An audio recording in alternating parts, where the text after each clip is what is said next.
नमस्कार विद्यार्थी मित्रों, गया लेक्चर में આપણે જે સવાલ ભણ્યા હતા એ સવાલને થોડી આપણે હાઇલાઇટ જોઈ લઈએ।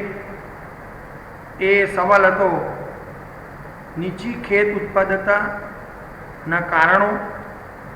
એમાં મુખ્ય ત્રણ કારણો હતા: સંસ્થાકીય પરિબળો, ટેકનોલોજીકલ પરિબળો અને અન્ય પરિબળો।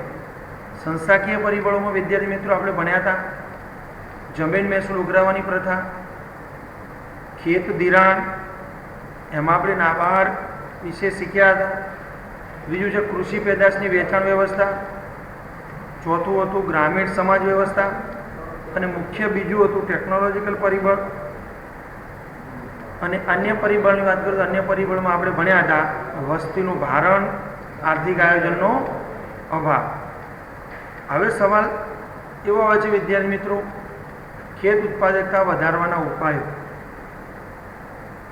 તો ભારતની કૃષિ ક્ષેત્ર તમે જાણો છો, નીચી ખેત ઉત્પાદકતા એ ભારત દેશનું કૃષિ ક્ષેત્ર છે એ પછાત છે એવી અવસ્થાનું એ પ્રતિબિંબ પૂરું પાડે છે।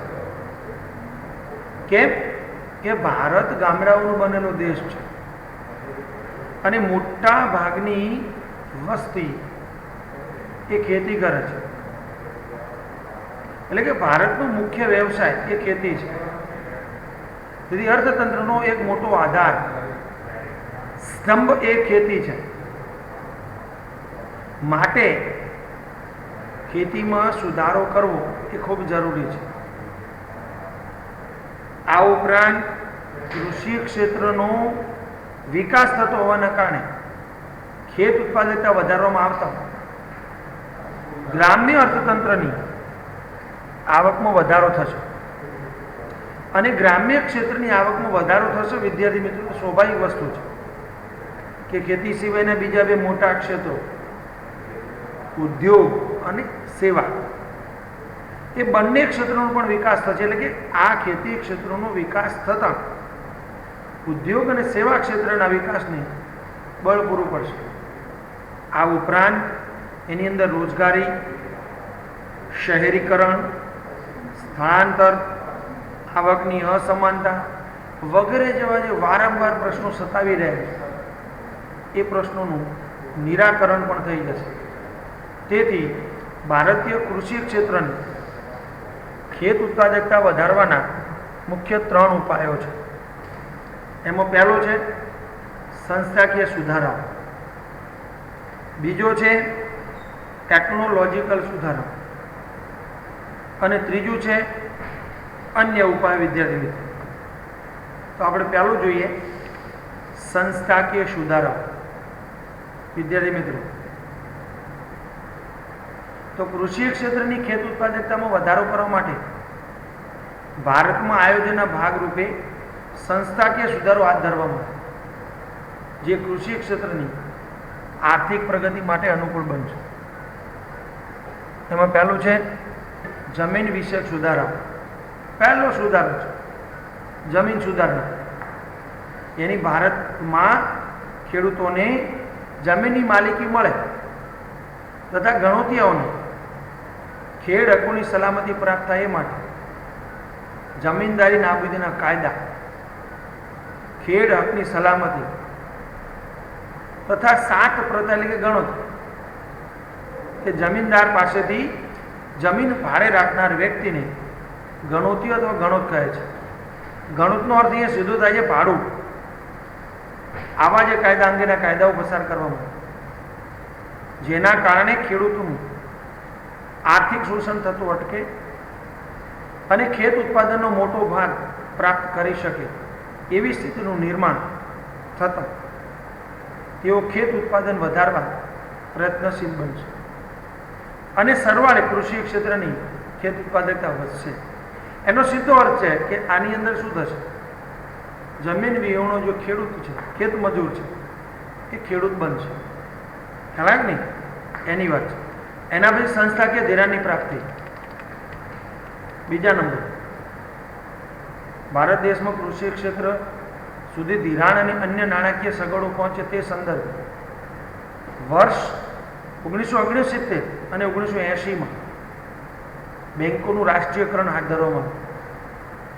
આ ઉપરાંત ખેત ધિરાણ પર પૂરતું ધ્યાન આપવા માટે માત્ર ખેતી ક્ષેત્ર માટે દેશની મધ્યસ્થ બેંક, જેને આપણે આરબીઆઈ કહીએ છીએ, મધ્યસ્થ બેંકનું અંગ જે છે, જે નાબાર્ડ છે, જેના વિશે આપણે આગળ ભણી ગયા, તો National Bank for Agriculture and Rural ડેવલપમેન્ટની સ્થાપના 1982માં કરવામાં આવી। કોને કરી?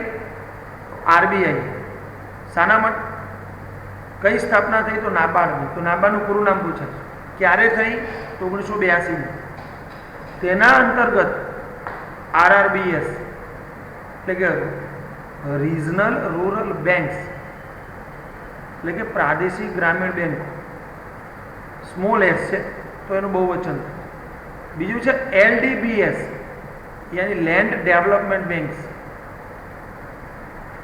જમીન વિકાસ બેંકોનો વિકાસ કરવામાં આવે જેથી ભારતીય ખેડૂતોને સમયસર પૂરતું અને સસ્તું ધિરાણ મળી શકે,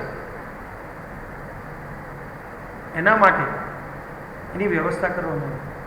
આમ કહેવું તો કહી શકાય સરળ રીતે ખેતી કાર્ય માટે મૂડીની પ્રાપ્તિ પૂરતા અને સસ્તા દરે થતા તેઓ વધુ ખેત ઉત્પાદકતા મેળવી શકશે। એના પછી ત્રીજા નંબરનું છે કૃષિ પેદાશની વેચાણ વ્યવસ્થામાં સુધાર। વિદ્યાર્થી મિત્રો, વર્તમાન સમય સૌથી મોટો જો પ્રશ્ન સતાવતો હોય ને તો વેચાણ વ્યવસ્થાનો છે ખેડૂતોને। કૃષિ પેદાશની વેચાણ વ્યવસ્થામાં રહેલી ખામીઓ દૂર કરવા માટે ઘણા પાયાના પગલાં પણ લેવામાં આવ્યા છે। એમાં પહેલું પગલું છે નિયંત્રિત બજારોની સ્થાપના કરવામાં, યાની બજારો નવી નવી ઘણી બધી છે પણ એની પર નિયંત્રણ નક્કી કરવામાં। નંબર 2, ખેત ઉત્પાદનોની ગુણવત્તા અનુસાર તેઓનું વર્ગીકરણ કરવા માટે એગ માર્ક એટલે કે એગ્રીકલ્ચર માર્કેટિંગ પ્રથા દાખલ કરવામાં।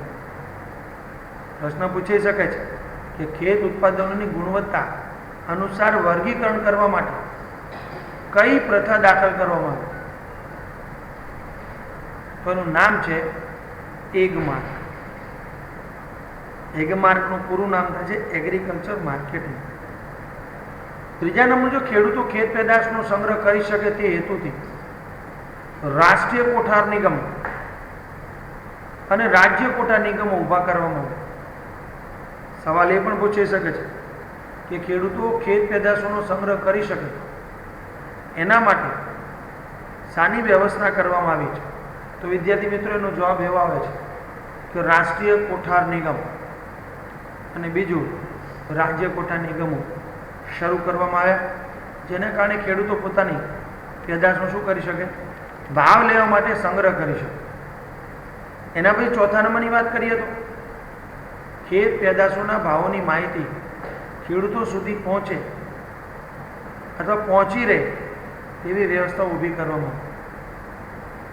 વિદ્યાર્થી મિત્રો, ખેત પેદાશોના ભાવની માહિતી ખેડૂતો સુધી પહોંચી રહે તેની વ્યવસ્થા કરવામાં આવી। વિદ્યાર્થી મિત્રો, વર્તમાન સમયની વાત કરું તો વર્તમાન સમયમાં વિદ્યાર્થી મિત્રો ઈ ગ્રામ પંચાયત શરૂ કરવામાં આવી છે, એટલે કે ઇલેક્ટ્રોનિક ગ્રામ પંચાયત, જેની ઓફિસમાં અંદર એટલે કે ગ્રામ પંચાયતની અંદર ખેડૂતો પોતે જે વસ્તુનું ઉત્પાદન, જે પાક પેદા કરે છે એના ભાવ લાઈવ જોઈ શકે એના માટેની વ્યવસ્થા કરવામાં આવી છે।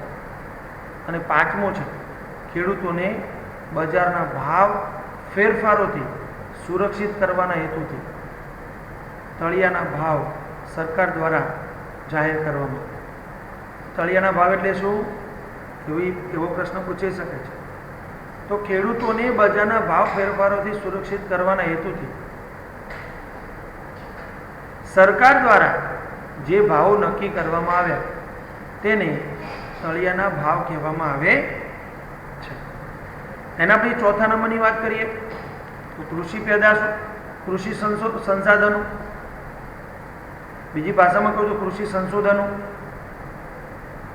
ભારતના ખેડૂતો ઓછા શિક્ષિત હોવાથી તેમજ આર્થિક રીતે નબળા હોવાથી કૃષિ સંશોધનો જાતે કરી શકતા નથી. માટે આ જવાબદારી નાબાર્ડને સોંપવામાં આવી. વિદ્યાર્થી મિત્રો, નાબાર્ડને આપણે પૂરું નામ આગળ શીખી ગયા છે, ખ્યાલ આવે નહીં? જે વિવિધ પ્રકારના કૃષિ સંશોધનો કરે છે અને તે અંગેની તાલીમ અને સમજૂતી ખેડૂતોને પૂરી પાડે છે, જેથી ખેડૂતો માત્ર પરંપરાગત ખેતીનું ઉત્પાદન ન કરે, પરંતુ બજારમાં જે વસ્તુની માંગ વધતી હોય તેને સંલગ્ન વાવેતર દ્વારા વધુ આવક મેળવે અને તેઓ બજારલક્ષી ઉત્પાદન લેતા થાય. આ ઉપરાંત કૃષિ સુધારણા કાર્યક્રમોમાં ખેડૂતોની સામેલગીરી વધારવા સામૂહિક ગ્રામ વિકાસ યોજનાઓ, પંચાયતી રાજ, સંકલિત ગ્રામ વિકાસ યોજનાઓ, જનધન યોજના વગેરે શરૂ કરી કૃષિ ક્ષેત્રે આધુનિકીકરણ તરફ પ્રેરી ખેત ઉત્પાદકતા વધારવા તરફ આપણે ખેડૂતોને વાળી શકીએ છીએ. વિદ્યાર્થી મિત્રો, ફરી વખત જો સવાલ કે એના 4 પોઈન્ટ છે એનો મુખ્ય મુદ્દો છે સંસ્થાકીય સુધારાઓ. એની અંદર પહેલો છે જમીન વિષયક સુધારાઓ, બીજો છે સંસ્થાકીય ધિરાણની પ્રાપ્તિ, જેમાં નાબાર્ડ દ્વારા નાબાર્ડની સ્થાપના 1982માં કરવામાં આવી. બેંકોનું રાષ્ટ્રીયકરણ પણ 1969-79માં કરવામાં આવ્યું. આ ઉપરાંત નાબાર્ડની નીચે RRBS એટલે કે રિજનલ રૂરલ બેંક્સ અને LDBS એટલે કે લેન્ડ ડેવલપમેન્ટ બેંક બહુવચન છે બેંક્સની પણ સ્થાપના કરવામાં આવી. આ ઉપરાંત કૃષિ પેદાશોની વેચાણ વ્યવસ્થામાં પણ સુધારો કરવામાં આવ્યો છે. વિદ્યાર્થી મિત્રો, અને ચોથા નંબરનું છે કૃષિ સંશોધનો, જે આપણે ભણ્યા. બસ આજે આટલે આપણે અટકીશું.